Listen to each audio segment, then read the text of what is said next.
기도드립니다. 아멘. 오늘 보실 말씀은 갈라디아서 6장 말씀을 새 번역으로 교독하시겠습니다. 형제자매 여러분, 어떤 사람이 어떤 죄에 빠진 일이 드러나면 성령의 인도하심을 따라 사는 사람인 여러분은 온유한 마음으로 그런 사람을 바로 잡아주고 자기 스스로를 살펴서 유혹에 빠지지 않도록 조심하십시오.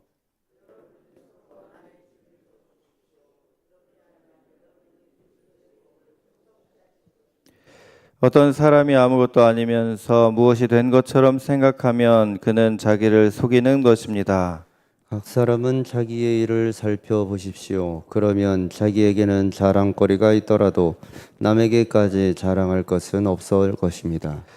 사람은 각각 자기 몫의 짐을 져야 합니다. 말씀을 배우는 사람은 가르치는 사람과 모든 좋은 것을 함께 나누어야 합니다. 자기를 속이지 마십시오. 하나님은 조롱을 받으실 분이 아니십니다. 사람은 무엇을 심든지 심은 대로 거둘 것입니다. 자기 육체에다 심는 사람은 육체에서 썩을 것을 거두고 성령에다 심는 사람은 성령에게서 영생을 거둘 것입니다. 선한 일을 하다가 낙심하지 맙시다. 지쳐서 넘어지지 아니하면 때가 이를 때 거두게 될 것입니다. 그러므로 기회가 있는 동안에 모든 사람에게 선한 일을 합시다. 특히 믿음의 식구들에게는 더욱 그렇게 합시다. 보십시오. 내가 여러분에게 직접 이렇게 큰 글자로 적습니다. 육체의 겉모양을 꾸미기를 좋아하는 사람은 여러분에게 할례를 받으라고 강요합니다. 그것은 그들이 그리스도의 십자가 때문에 받는 박해를 면하고자 하는 것입니다. 할례를 받는 사람들 스스로도 율법을 지키지 않으면서 여러분에게 할례를 받게 하려는 것은 여러분의 육체를 이용하여 자랑하려는 것입니다. 그런데 내게는 우리 주 예수 그리스도의 십자가 밖에는 자랑할 것이 아무것도 없습니다. 그리스도로 말미암아 내 쪽에서 보면 세상이 죽었고 세상 쪽에서 보면 내가 죽었습니다. 할례를 받거나 안 받는 것이 중요한 것이 아니라 새롭게 창조되는 것이 중요합니다. 이 표준을 따라 사는 사람들에게와 하나님의 백성 이스라엘에게 평화와 자비가 있기를 빕니다. 이제부터는 아무도 나를 괴롭히지 마십시오. 나는 내 몸에 예수의 상처 자국을 지니고 다닙니다. 형제 자매 여러분, 우리 주 예수 그리스도의 은혜가 여러분의 심령에 있기를 빕니다. 아멘. 할렐루야. 이 새벽에 또 이렇게 기도의 자리에 오신 여러분들을 축복합니다. 갈라디아서가 벌써 오늘로 이렇게 마치게 되는데요. 오늘 6장 18절 말씀처럼 우리 주 예수 그리스도의 은혜가 여러분의 심령에 있기를 축복합니다. 신앙 공동체, 교회는 우리에게 매우 소중합니다. 우리 예수님께서 교회를 만드시지 않으셨습니까? 세우셨습니다. 믿음의 이 공동체라는 것은 우리가 서로 이렇게 만나서 교제하고 예배하고 또 선교하고 양육하고 또 하나님의 일을 이루어가는 데 있어서 매우 중요한 역할을 감당합니다. 그런데 무교회주의자들이라고 해서요, 꼭 교회가 필요하냐, 교회도 문제가 있고 목회자들 중에서도 문제가 있기도 하고 성도들 보다가 서로 싸우기도 하고 그럴 바에는 개인적으로 그냥 잘 믿으면 그걸로 충분할 수도 있지 않냐라는 그러한 이제 모습들이 간혹 있었습니다. 그런데 이것은 결코 바람직하지 않은 주장입니다. 사람이 연약하고 죄가 있죠. 교회에는 다 온전한 사람들이 모인 곳이 아니죠. 죄인들을 오라 하셨고, 그래서 죄인들인 우리가 모이기 때문에 모여서 주님 닮아가는 과정 가운데 있기 때문에 살다 보면 누구 때문에 또 서운하기도 하고 힘들기도 하고 어렵기도 합니다. 그럼에도 교회는 있어야 되고 매우 필요한 하나님께서 세우신 그런 공동체입니다. 그래서 사도 바울이요, 고린도 교회가 문제가 진짜 많았잖아요. 갈라디아 교회도 문제가 있었잖아요. 그러면 다 때려쳐라, 그냥 알아서 신앙생활 하자, 이렇게 했습니까? 절대 그러지 않았어요. 끝까지 교회를 포기하지 않았습니다. 성도들에게 계속 가르치고 권면하고 야단을 칠지언정 계속 모여서 기도하고 예배하고 선교할 수 있도록 독려했습니다. 우리가 믿음의 길을 걸어갈 때 혹시 교회에서 뭐 사람 때문에 뭐 어떤 일 때문에 마음이 힘들 수도 있고 어려움이 있을 수도 있고 교회에서 왜 저런 사람이 있지? 왜 저런 일들이 있지? 라고 생각된다 하더라도 우리는 교회를 떠나서는 안 되는 거예요. 교회를 사랑해야 되고요. 교회 안에서 믿음 생활을 하는 것이 이것이 하나님이 보시기 기뻐하는 일이고 그것이 건강한 일이라는 겁니다. 1절 말씀에 보면은 교회의 역할에 대해서 이야기를 하고 있습니다. 형제자매 여러분, 어떤 사람이 어떤 죄에 빠진 일이 드러나면 성령의 인도하심을 따라 사는 사람이 여러분은 온유한 마음으로 그런 사람을 바로잡아주고 자기 스스로를 살펴서 유혹에 빠지지 않도록 조심하십시오. 자, 교회의 중요한 기능 가운데 하나가 무엇입니까? 서로를 돌보는 거예요. 누가 죄에 빠졌는지, 누가 이렇게 신앙생활에 게으르고 나태한지를 돌봐서 붙들어 주라는 거예요. 그러면서 자신을 좀 살펴봐라. 어려운 일을 겪을 때 사실 마음 터놓고 얘기하는 사람 한 사람만 있어도 그 사람은 어떤 상황 가운데서든지 낙심하지 않을 수 있습니다. 왜냐하면 문제는 그대로여도 마음이 통하는 사람이 있으면 힘이 납니다. 이 사람은 나를 이해해 주지. 나를 위해 기도해 주지. 내 얘기를 들어주지. 그런데요, 공감해 줄 사람이 아무도 없어요. 그러면 아무리 주변에 서울 다녀보세요. 우리 여기 녹번동 다녀보세요. 사람이 많잖아요. 그런데 내가 진정으로 얘기할 사람이 없어요. 그럼 외로운 거예요. 군중 속의 고독이라고 참 안타까운 모습이죠. 근데 사실 우리가 혈연관계 가족이라고 해도 출가를 하게 되면 만날 일이 많지가 않아요. 그렇다고 부모님한테도 이제 연락을 드리지만 시시콜콜 다 이제 말씀 드리기보다는 걱정하실까봐 다 얘기를 못하는 경우도 많이 있지 않습니까? 그런데요, 교회 안에 이러한 목장, 소그룹은 서로 간의 이야기를 깊이 나누게 됩니다. 왜? 매주 만나요.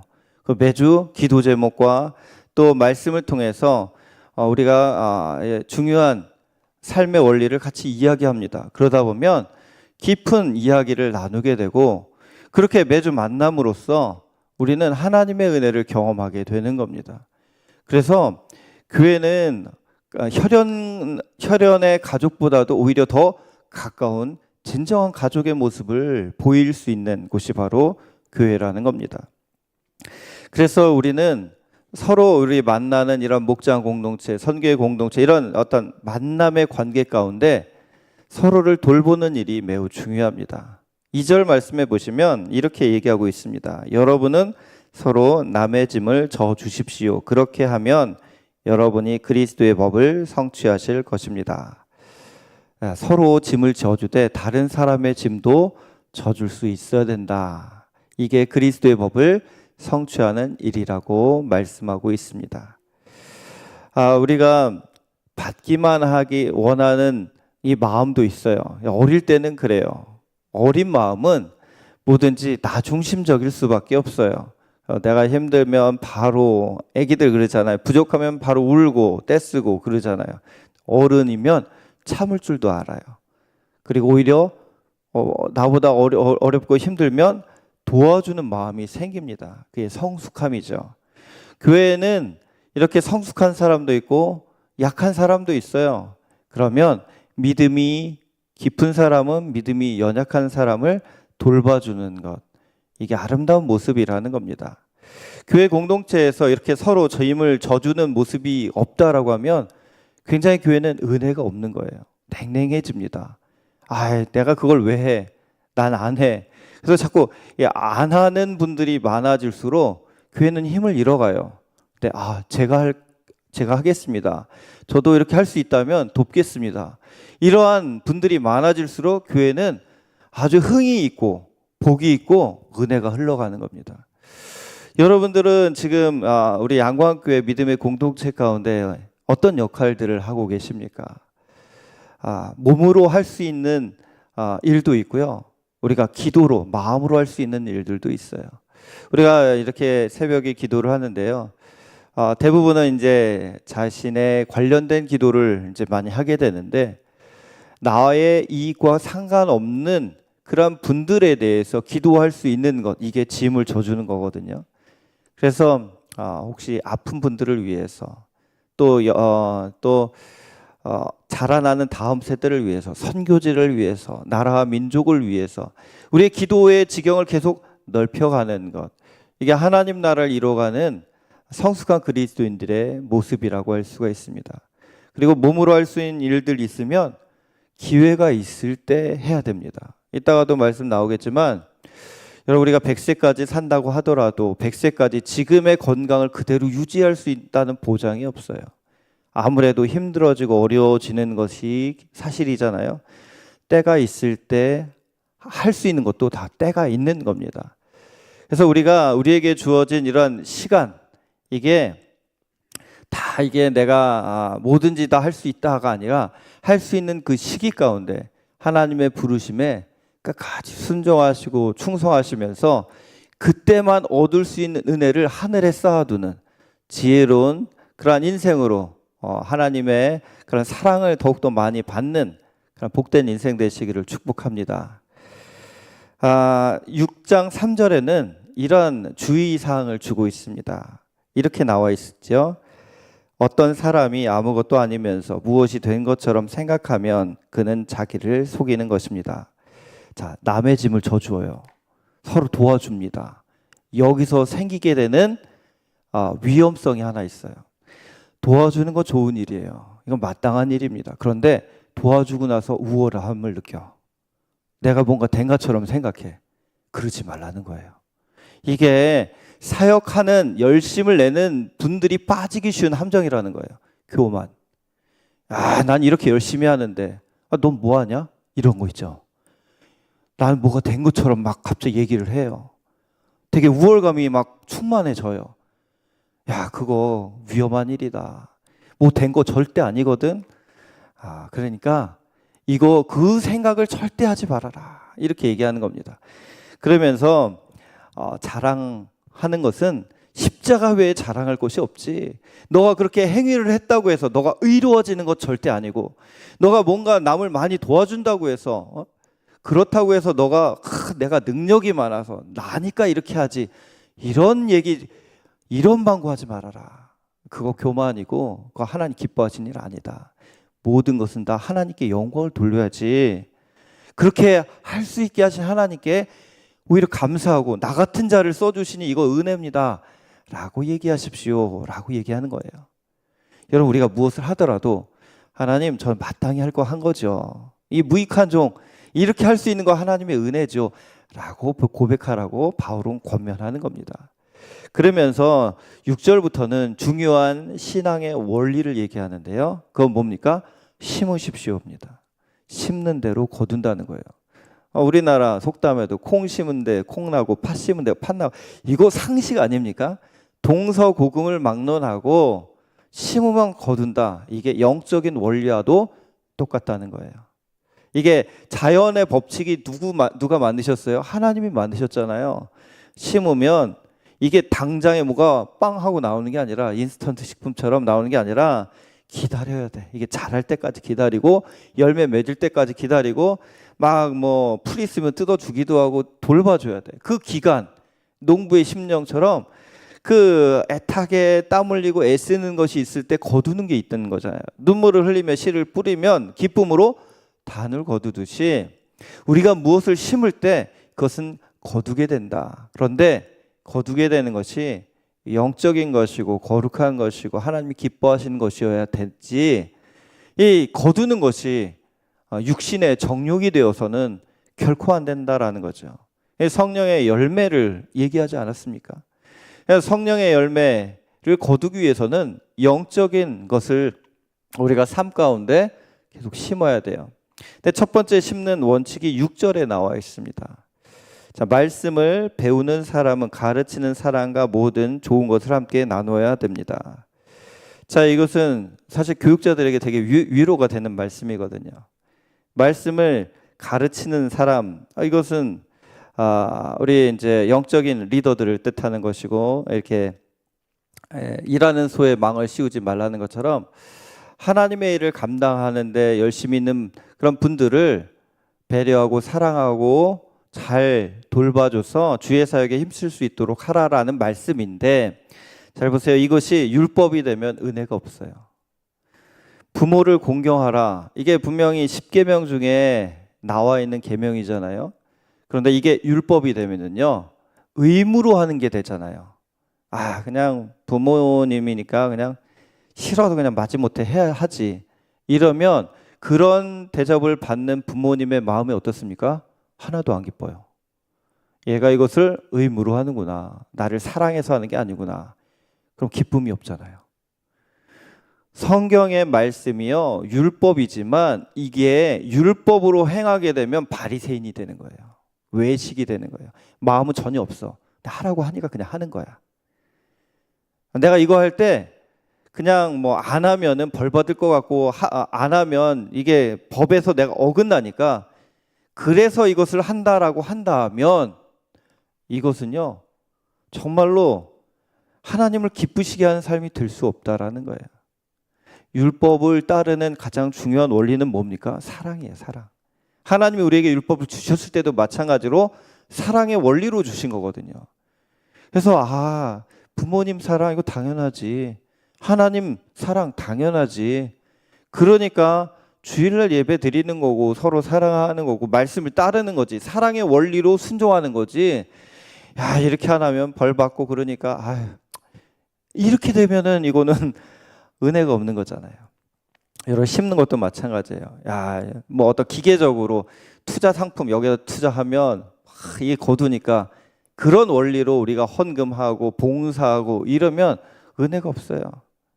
하나님께 드리고 남을 베풀고 하는 것이 기쁨이 될 때, 그것이 내게 은혜가 되고 그것이 영광으로 하나님께서 갚아주신다는 겁니다. 6장 7절 말씀과 8절 말씀 우리 같이 한번 읽어보실까요? 시작.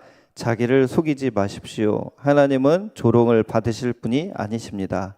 사람은 무엇을 심든지 심은 대로 거둘 것입니다. 자기 육체에다 심는 사람은 육체에서 썩을 것을 거두고, 성령에다 심는 사람은 성령에게서 영생을 거둘 것입니다. 할렐루야. 영생의 것을 심는, 영생의 것을 심는데 열심인 저 여러분들 되시기를 주님의 이름으로 축원합니다. 그리고 이제 중요한 말씀을 하는데요, 우리가 심을 때 어떤 일들이 있느냐, 쉽지 않은 일들이 있어요. 9절에 보면 선을 행하다가 낙심하지 말자라는 얘기가 나오거든요. 그 말은 뒤집어 보면 좋은 일을 할 때 어려움을 겪을 수도 있습니다라는 뜻입니다. 좋은 일을 하는 것을 알아주면 얼마나 좋아요. 근데 몰라줄 수도 있다는 거예요. 그럴 때 보통 우리 흔히 하는 찾아오는 마귀가 있다고 그러죠. 뭐라고 그러죠? 이 섭섭마귀. 왜 낙심을 합니까? 섭섭하니까, 서운하니까. 마음을 알아주지 않을 땐 이 마음이 이상하게 다쳐요. 그리고 미워요. 꼴 보기가 싫어지는 그런 상태에 이르게 되죠. 좋은 일을 하고서 실족해. 얼마나 억울합니까? 그렇죠? 좋은 일을 했으면 끝까지 그 마음을 지켜야 돼요. 낙심하지 마십시오.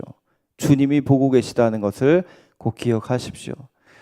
누가 못 알아주는 거, 이거 서운한 일 맞아요. 기분 나쁜 일 맞아요. 그런데 낙심하는 것은, 이것은 잘 쌓아놓고선 스스로 그것을 허무는 어리석은 일밖에 되지 않는다는 거예요. 결국 남는 게 없잖아요. 왜 그 고생을 했습니까? 끝까지 인내해야 열매를 거두게 된다는 거예요. 10절 말씀을 우리 또 같이 읽겠습니다. 시작. 그러므로 기회가 있는 동안에 모든 사람에게 선한 일을 합시다. 특히 믿음의 식구들에게는 더욱 그렇게 합시다. 그렇습니다. 하나님이 부르실 때가 언제인지 모르지만 우리가 생명이 있다는 것은 기회가 있다는 거예요. 하늘에 쌓을 그러한 은총의 시간이 우리에게 주어졌다는 거거든요. 오늘은 오늘만의 특별한 선물이에요. 그래서 하나님이 주신 이 귀한 복된 날을 우리가 하나님께 영광 돌리며 살 수 있다는 것, 이게 우리에게 큰 은혜라는 겁니다. 오늘 사실 때요, 감사를 많이 하십시오. 찬양을 많이 하십시오. 하나님을 계속 바라보십시오. 그래서 우리의 인생의 앨범에 좋은 추억들을 이렇게 담는 그러한 복된 시간으로 우리에게 기회가 주어졌습니다. 이것을 잘 사용하시기를 축복합니다. 자, 이제 마무리를 하거든요. 제가 이제 큰 글자로 쓴다라고 하잖아요. 바울이 눈이 안 좋은 건 맞는 것 같아요. 그러니까 대피를 주로 시켰고요. 이제 마지막에는 자기가 쓴 거예요. 큰 글자로 이렇게 써 보냈는데, 역시 마무리를 하면서 할례 문제를 다시 한번 언급합니다. 왜냐하면 유대교 그리스도인들 중에서 율법을 할례를 하지 않으면 그 구원 못 받는다, 이런 소리를 하는 인간들 때문에 마무리를 하면서 다시 한번 할례에 대한 부분을 얘기하죠. 그래서 이 할례를 강조하는 이유는 뭐냐? 육체를 자랑하기 위해서다. 그런 걸로 자랑하려고 하는 거 절대 의미 없다. 할례를 하든 안 하든 그게 중요한 게 아니다. 우리가 하나님 안에 새롭게 창조되는 것이 중요하다라고 그렇게 얘기하면서 내게는 십자가밖에는 자랑할 것이 없다, 이렇게 선언하고요. 그러면서 자기는 육체에 그 하나님 주님의 흔적, 그것이 남아 있다라고 하면서 오히려 자신의 그러한 고통과 어려움을 하나님의 영광의 도구로 그는 고백하고 있는 것입니다. 여러분의 삶 가운데 여러분은 무엇으로 자랑하고 계십니까? 무엇을 기뻐하고 계십니까? 바라기는 우리가 십자가를 자랑하고, 내가 지금 짊어지고 가는, 여러분 십자가 이거 쉬운 게 아니에요. 고통이에요. 그거를 자랑했다는 거예요. 이것 때문에 내가 기도합니다. 이것 때문에 내가 하나님 옆에 엎드릴 수밖에 없네요. 내가 다른 거 아니면은 하나님 이렇게 열정적으로 찾지 않을 텐데 기도하게 하시네요. 이게 나의 십자가입니까? 그걸 자랑하라는 얘기예요. 쉽지 않죠. 그래도 우리가 우리에게 부르신 그 하나님의 은혜를 기억하면서 오늘도 믿음의 길을 담대하게 걸어가시기를 주님의 이름으로 축원합니다. 두 가지를 나누겠습니다. 첫 번째, 사람은 무엇을 심든지 그대로 거둔다는 말씀이 내게 복입니까? 화입니까? 요즘 내가 심는 것은 주로 무엇인지 돌아봅시다. 내가 버려야 할 습관을 찾고 고치기 위해 노력합시다. 그리고 내가 심어야 할 선이 무엇인지 생각하기 바랍니다. 두 번째로, 그리스도의 십자가를 자랑한다는 것은 무엇일까요? 구체적으로 내가 십자가를 자랑하기 위해 어떻게 해야 될지를 한번 생각해 보시기 바랍니다. 기도하시겠습니다. 은혜롭고 자비로우신 하나님 아버지, 오늘도 우리에게 귀한 하루를 선물로 주신 주님, 오늘도 걸어가면서 살아가면서 주님의 임재를 경험키 원합니다.